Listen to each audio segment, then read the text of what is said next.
Hey forward thinkers, it's Friday and as you know it's the reflection section. This will be my last live coming from Portugal. The Hendos have had a lovely time and we're back home in a couple of days, so I'm really looking forward to get back. But I've had such a great time, it's been beautiful weather, really nice wine, really nice beer and food, and the kids have had a whale of a time. Jenny's relaxed, we're all relaxed. I've still managed to get some work done, which is great, just a little hour a day. Here and there, we've had plenty of people, all sort of coming through the application process and getting booked on to Success GPS 2.0, which is really, really good.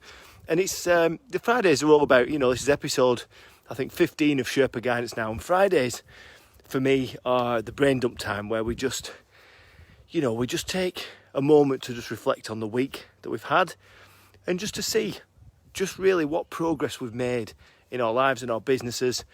And for me, this is the first proper holiday that I've ever had where I've not been stressed about work. So 3 years ago, I was in a corporate job, and I've been in that corporate job, 20 odd years. I was MD of an IT company, and when I came on holiday, it was always stress. I was always worried about what was going on in the office, who's doing what mistakes are being made, what things I've forgotten to do. What dramas am I going to come back to? And this is the first genuine holiday that I've been on where I've actually thought to myself, wow, this is great, because it doesn't, I don't know how to put it really, but it doesn't kind of feel like any difference. I'm still operating my business, the business is still growing without me. People are still booking on the program, people are still getting results. I'm still in contact with people on the WhatsApp groups and the Facebook community that we've created for our forward thinkers, and I'm chilling out. So that 14 hours a week stuff that people say you've got to work harder, you've got to hustle, you've got to put in 14 hours a day, work 60-70 hours a week to make it work. I don't think you do. Okay, if you want to be a multi-billion squillionaire with 48 businesses, maybe that's what you have to do. But if you don't want that, if you don't need that to give you the life you want, what if just working the hours that you want to work, from places in the world that you want to work from, earning the money that you want to earn, having the life that you want, what if that's enough? What if that's enough? Maybe that's the key, maybe that's the secret. Maybe that is the secret, actually. So maybe the mountain is getting to the point where you've got time, you've got freedom, you've got some money, you can work from where you want and do the hours that you want and create the impact in the world that you want. Maybe that's the key. I think it is. It feels like it, because I'm here. It's beautiful, just an hour's work a day, and things are moving forward. There's people in my business helping me push forwards, and it's been really good. But I've got to tell you this. I've read this awesome book. This is it. It's all backwards. I forgot to press the button to change it round, but it's called The Alter Ego Effect by Todd Herman. I'm only halfway through, but it's a great book. And it talks about creating this alter ego of yourself, which some of you might think like, well, what's all that about, Andrew? Because you're all about being authentic and being your own self and, being true to yourself and following your beliefs and following your instinct and creating that life you want in the future, climbing your mountain and stuff. Creating an alter ego, according to Todd, it's not about being not authentic. I'll tell you he uses an analogy. He said there's this tennis player, and she's a female tennis player, and she's absolutely awesome. And he's coached her and he's mentored her and stuff. And she had this problem where she'd go into a massive tournament and she'd be winning, she'd be absolutely smashing it. Then all of a sudden she'd start losing, and then the underdog would win the tournament.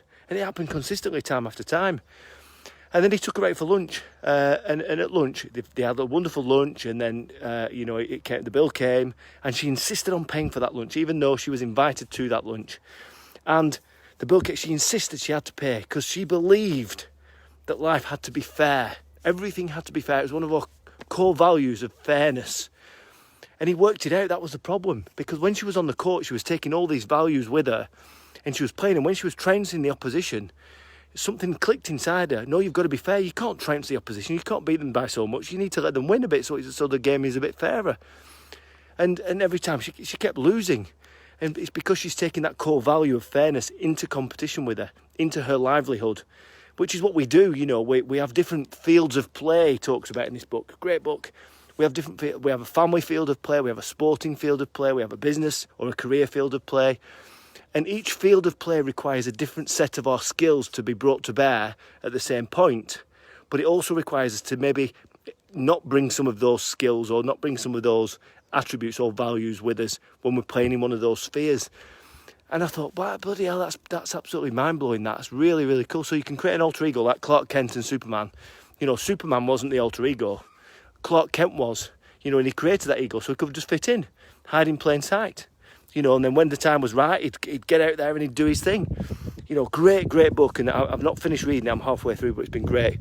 You know, what else has gone on this week? Well, we've just had a lovely time. You know, it's almost wrap-up time. It's pack-up time tomorrow, and we're home on Sunday. But listen, it is possible to build a business that works without you. And that's my reflection section moment this week. Whilst I've been on holiday, the business has been working without me. Things are being booked, business is growing, and I've only had to do an hour a day maximum. And I've not thought a lot about the business either. I've not thought a lot about, you know, the future. I've taken the time out to spend it with the family and, you know, just unwinding and slowing down a little bit. You know, in the last Friday Live, I talked about going slow to go fast, concentrating on the big things. Well, the big thing for me this last week has just been relaxing before we get back into it, before we get back to the UK, before we start grinding all those gears again and ramping stuff up and, you know, serving all the forward-thinking community. It's been nice to, it's been really nice to do that. So, yeah, Sherpa Guidance episode 15. I'm Andy Henderson, just about to have my first beer and get out with the family into the local city, Lagos, which at the moment, if you can see, it's down there, but it's really cloudy above the city. But it's a beautiful place that we're at. We've been here about 6 or 7 times. Lovely to play golf here, and awesome. So yeah, that'll be the last you hear from me until I get back to the UK. Really looking forward to coming back. But unfortunately, I think we'll have to self-isolate for 2 weeks. But that's okay. I can work from home. We can use Zoom. Zoom's been a great game changer for a lot of people.